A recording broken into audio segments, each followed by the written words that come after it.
Hello, UCAR. Peter Christensen here, coming to you from the CEO's desk.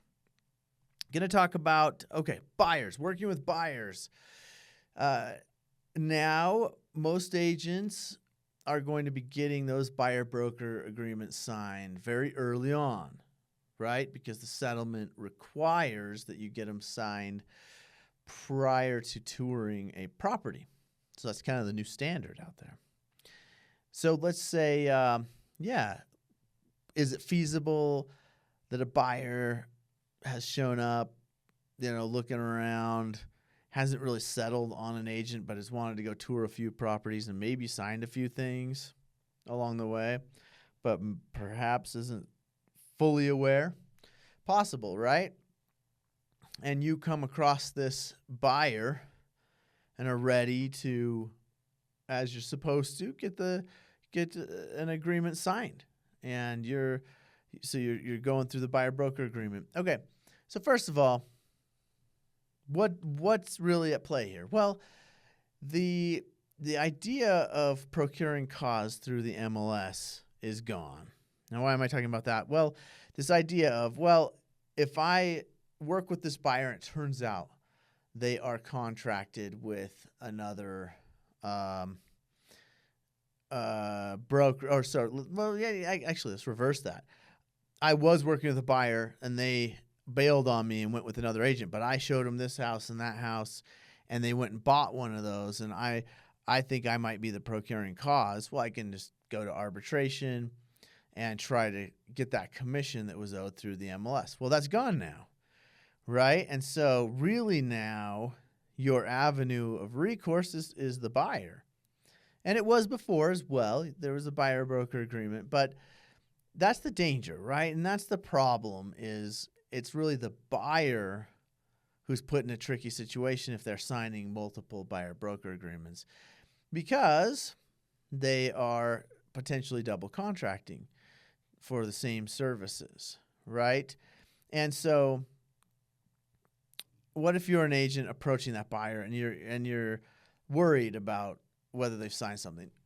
So let's just go through what your duty is. This is on my mind because I've taught a couple code of ethics classes recently, and this is something I had talked about for many years, but it's maybe taken on a new light with how early agreements are getting signed now. And so it's really in Standard Practice 16-9 that we need to look. And it says something like, prior to entering into a representation agreement, realtors have an affirmative obligation to make reasonable efforts to determine whether the prospect is subject to a current valid agreement for similar services. Okay, so there are a couple operative words in there.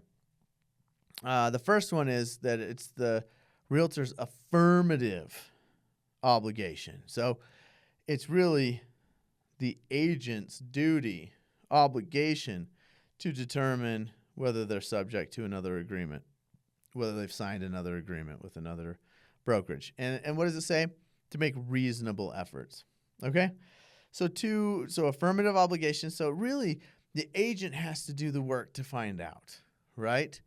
They can't just say, hey, they signed this buyer-broker agreement, which says they didn't have another agreement signed, and so it's on them.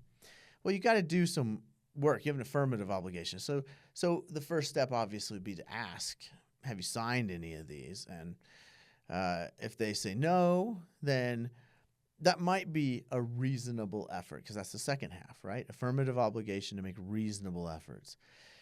But let's say you're looking through properties and they say, oh, no, I already saw that one, didn't like it. That one I went through and it's too small. And you realize, okay, they've toured a bunch of properties already. Then, reasonable may include more than just saying, did you sign something after that? Because you now have hints that they might have worked with an agent before you. So reasonable might entail more questions after that. So, you did. You looked at this property. Did you go through it with an agent? Yeah, they might answer, no, it was an open house and it was the listing agent Fine. Great. Did you know? I don't know. Yeah, I might have signed something. Okay, then you're gonna have to investigate a little more, right? And the more hints you get that perhaps they have worked with an agent prior, the more questions you got to ask, the more investigation you got to do. That the more that reasonable component asks of you, right? And so, but at some point, yeah, you've exhausted the reasonableness, and you've asked, they said no, you get no hints that they have signed anything else. And then when you're going through the buyer broker agreement, you explain to them, hey, make sure you don't sign another one of these because you don't want to be double contracted for the same services. And here is what it covers, these properties, this county, whatever, however you've set it up for this term. Just make sure they understand exactly what they're signing. And then they understand, hey, if you're ever going through an open house or you stopped by and you didn't want to bother me, you saw a property and just stopped by, make sure you are reaching out to me to see if I'm available. But at a bare minimum, you're letting the other the agent know, hey, I do have an agent. Here's my agent's name and phone number and contact info. And it's you help them understand the process that they're probably going to be asked, are you working with someone, and that you're that person. And for this, under these circumstances as outlined in your agency agreement.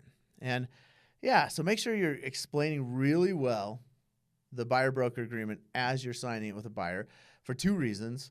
So they understand how to not get themselves in the trouble of signing another one, because it's going to be a headache for you too. But you don't want your buyer in that kind of a mess either.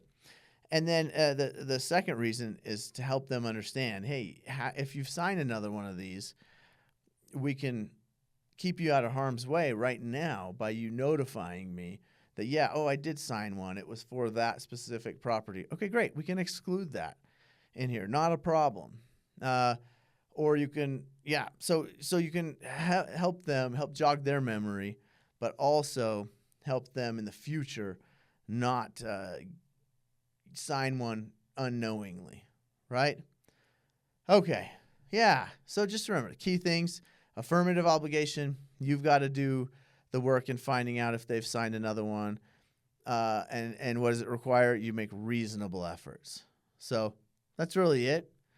Hope that's helpful. Remember, this is not legal advice. This is legal information only. If you need specific legal advice, please contact your attorney. Thanks for tuning in.